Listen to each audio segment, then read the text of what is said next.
दोस्तों, जियोपॉलिटिकली जो chess board में पीसेज हैं जिस तरीके से मूव कर रहे हैं, आपको बड़ा सरप्राइजिंग लगेगा आखिर ये हो क्यों रहा है।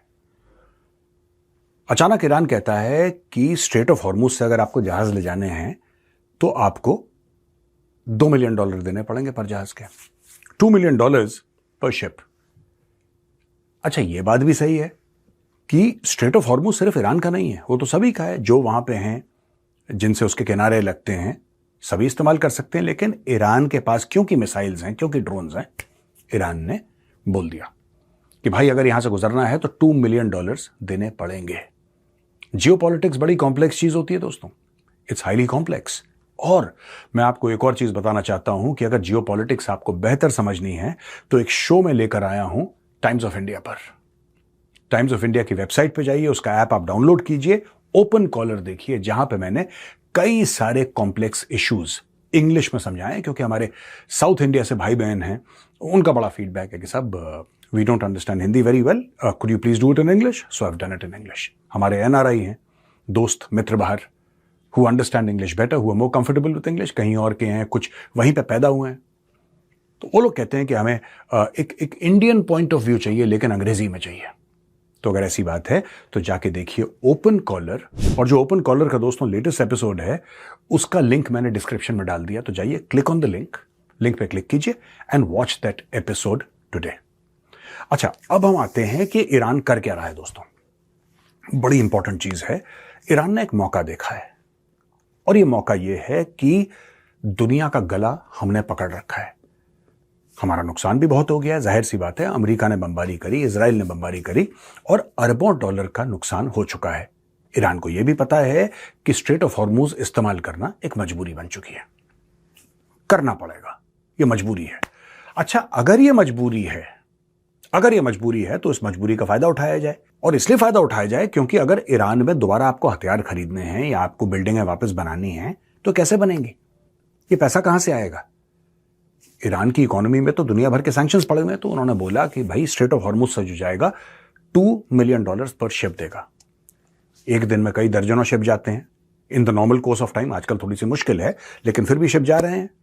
अगर लड़ाई नहीं होगी तो जाहिर सी बात है कि दर्जनों जहाज रोज जाएंगे।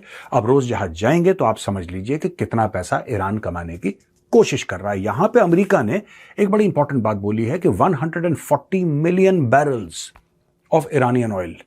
अच्छा, ईरानियन ऑयल खरीदना यूएस ने 2 हफ्ते पहले बोल रखा था कि बिल्कुल पाप है, सिर्फ चाइना खरीदता था और शायद ही कोई मुल्क खरीदता हो। थोड़ा बहुत पाकिस्तान में स्मगल होके जाता है, यानी कि पाकिस्तान ऑफिशियली एक बूंद ईरानी तेल नहीं खरीदता है, लेकिन हां, कुछ स्मगलर्स हैं जो तेल की खरीद फरोख्त करते हैं क्योंकि उसका बॉर्डर लगता है ईरान के साथ। हुआ ये दोस्तों कि यहां पे यूएस प्रेशर में आ गया, क्योंकि ऑयल मार्केट्स, अब लोग कह रहे हैं कि साहब आपकी वजह से तेल महंगा हो गया, आपकी वजह से गैस महंगी हो गई, हम लोग कहां जाएं, परेशान हैं। $110-115 पर बैरल तेल बिकने लगा है, मोटा मोटी उस रेंज में। और जिस तरीके से ईरान कोशिश कर रहा है, ईरान ये कोशिश कर रहा है कि $200 पर बैरल ये पार कर जाए। यहां पे प्रेशर में आता है अमेरिका, और अमेरिका कहता है कि 140 मिलियन बैरल तेल जो कि फ्लोट कर रहा है समुद्र में ईरान का, उसके ऊपर से हम सैंक्शन हटा रहे हैं, यानी कि ईरान को पूरी आजादी उस तेल को बेचने की। तो एक तरफ आप देख सकते हैं कि अमेरिका ईरान पर बमबारी कर रहा है, ठीक है, बमबारी कर रहा है, उसके ठिकानों पर बमबारी कर रहा है, उसके लीडरशिप को मार रहा है। लेकिन दूसरी तरफ अगर आप देखेंगे, आपको यह पता लगेगा कि यह बिजनेस भी कर रहा है ईरान के साथ। कुछ ना कुछ तो इनकी गिव एंड टेक हुई है। वहां पर रूस का एक बहुत बड़ा ऐलान आया है। आपको पता है रशिया ने क्या बोला है दोस्तों। अच्छा, इसेंशियली मैं आपको बताता हूं, जब हम बैलिस्टिक मिसाइल की बात करते हैं ना, ये री एंट्री व्हीकल्स होती हैं generally speaking. It's very technical, मैं आसान शब्दों में समझाने की कोशिश कर रहा हूं, आप सीधी बात समझिए कि जो बैलिस्टिक मिसाइल है वो जाती है, ऊपर से नीचे आती है, नियर स्पेस में जाएगी, ऊपर जाएगी, वहां से नीचे टारगेट को हिट करती है। इसके लिए आपको सैटेलाइट चाहिए। ये कैपेसिटी, ये कैपेबिलिटी ईरान में इतनी ज्यादा है नहीं। Iran is totally dependent upon Russia and China, दोनों हेल्प कर रहे हैं। यहां पे पांसा फेंक दिया है रूस ने गेम में। दोस्तों, हो क्या रहा है मैं आपको बताता हूं, बड़ी इंटरेस्टिंग बात है। जो अमेरिका के बेसिस है मिडिल ईस्ट में, ठीक है ना, अब उनको पिन पॉइंट करने के लिए आपको सैटेलाइट चाहिए, बैलिस्टिक मिसाइल्स को गाइड करने के लिए आपको सैटेलाइट चाहिए। तो ईरान जब बैलिस्टिक मिसाइल फायर करता है तो सैटेलाइट पोजीशनिंग देती है, बताती है यहां पे इनके बेसेस हैं, यहां पे इनके इतने जहाज पड़े हुए हैं, यहां पे ये है, यहां पे पूरी सैटेलाइट को खबर रहती है पूरी। तो वो इंफॉर्मेशन रशिया दे रहा है ईरान को। उस इंफॉर्मेशन की मदद करके ईरान इनके ठिकाने ठोक रहा है। तो ये डील रूस लेकर आया है। आप चाहते हैं ना कि हम ईरान को इंफॉर्मेशन ना सप्लाई करें, हम बंद कर देंगे, कोई दिक्कत नहीं है, बंद। लेकिन जो आप यूक्रेन को सप्लाई कर रहे हो आप भी बंद कर दो। अब ये फंस गए। जो रशिया ने गेम खेला है दोस्तों, ये बहुत बड़ा गेम है और मैं कोशिश करूंगा कि आज शाम के द चाणक्य डायलॉग्स में आपको विस्तार से समझाऊं कि रूस ने गेम क्या खेला है। अमेरिका को यह नहीं पता लग रहा कि अमेरिका करेगा क्या इस चीज का।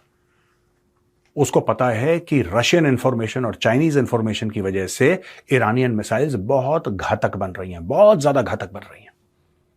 दे आर वाइपिंग आउट इंफ्रास्ट्रक्चर। ये तबाह कर दिया पूरा इंफ्रास्ट्रक्चर। और उसमें रूस का बहुत बड़ा हाथ है, उसमें चीन का बहुत बड़ा हाथ है, खासतौर से American camps, American military bases, American naval ships जहां पे हैं। तो सीधी डील है रशिया की, तुम यूक्रेन की मदद करना बंद करो, हम ईरान की मदद करना बंद कर देते हैं। अब फ्यूचर ही बताएगा किस तरीके से अमेरिका इस चीज को लेता है। डोनाल्ड ट्रंप तो वैसे भी नहीं चाहता यूक्रेन की मदद करना। वो तो जलील कर चुका है जेलेंस्की को 10 बार जेलेंस्की को व्हाइट हाउस में बुला के बेइज्जती करता है जेलेंस्की। तुम नाकारा हो, तुम नासपीटे हो, तुम्हारे बस का कुछ नहीं है, और तुम्हें मैं बोल रहा था कि पुतिन का तुम स्वीकार करो ऑफर, तुम नहीं कर रहे हो, तुम ही हो इस फसाद की जड़। ये सब उसको ताने देता है, उसको गालियां देता है, उसको जलील करता है। तो अब देखते हैं यूएस क्या करेगा। यहां पे दोस्तों ईरान ने ऑफर तो कर दिया कि आप $2 मिलियन ले लो, हम आपको परमिशन दे देंगे और आप स्ट्रेट ऑफ हॉर्मुज यूज कर लो, जो मैंने शुरू में आपको बताया था।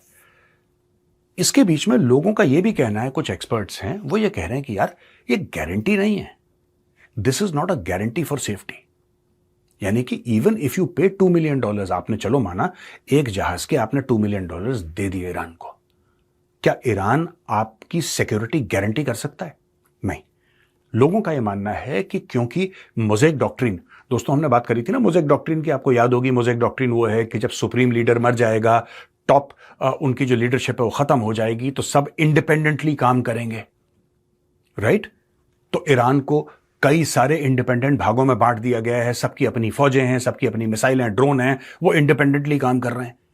अब जो स्ट्रेट ऑफ हॉर्मुज के आसपास भी जो हैं इनकी फौजें हैं, ऐसा माना जाता है, ऐसा अज्यूम किया जा रहा है उनके एक्शंस की वजह से और मोज़ेक डॉक्ट्रिन की वजह से कि ये एक दूसरे के टच में नहीं है।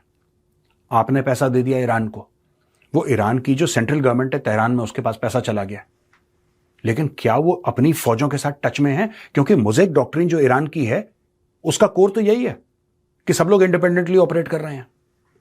सब लोग इंडिपेंडेंटली ऑपरेट कर रहे हैं भाई, कोई किसी के टच में नहीं है। सबको बोल दिया कि ठीक है तुम ऐसा करो कि बिल्कुल बर्बाद कर दो पूरे इलाके को। इस पे ईरान चल भी रहा है। तो अगर आपने पैसे दे दिए, क्या गारंटी है कि यह message last man in the line तक पहुंच जाए कि भाई ये जहाज जा रहा है, अगर तुमसे कांटेक्ट नहीं भी कर रहा है ये जहाज कि साहब हमें यहां से गुजरने दो, फिर भी आपको इसको अलाउ करना है? क्या ऐसा कोई सिस्टम है? लोगों को दोस्तों बहुत बड़ा शक है। तो आने वाले दिनों में यह पता लगेगा कि ईरान कितनी खूबसूरती से यह पूरे स्ट्रेट ऑफ हॉर्मुज को मोनेटाइज कर पाया, नहीं कर पाया। That only tomorrow will tell.